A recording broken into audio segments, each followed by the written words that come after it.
ఈ నెల 16న ఢిల్లీ నూతన సీఎం ఎవరనేది తేలే అవకాశం ఉంది. ప్రస్తుతం ప్రధాని మోదీ విదేశీ పర్యటనలో ఉండగా ఈ నెల 14న రాత్రికి ఆయన ఇండియాకు తిరిగి రానున్నారు.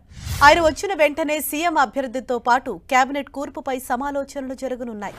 మోదీ పర్యవేక్షణలో సీఎం కేబినెట్ కూర్పు జరగనుంది.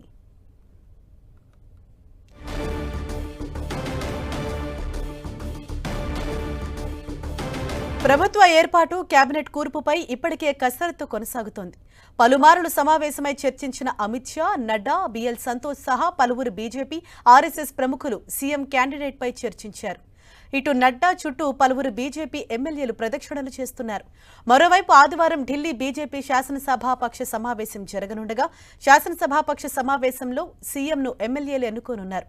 పరిశీలకులుగా ఇద్దరు బీజేపీ పాలిత రాష్ట్ర ముఖ్యమంత్రులు లేదా కేంద్ర మంత్రులు ఉండనున్నారు.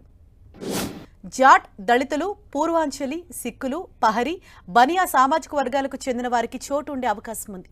సీఎంగా వేరొకరికి అవకాశం కల్పిస్తే డిప్యూటీ సీఎంతో పాటు మరొక మంత్రి పదవి మహిళా ఎమ్మెల్యేలకు దక్కేలా సమాలోచనలు జరుగుతున్నాయి.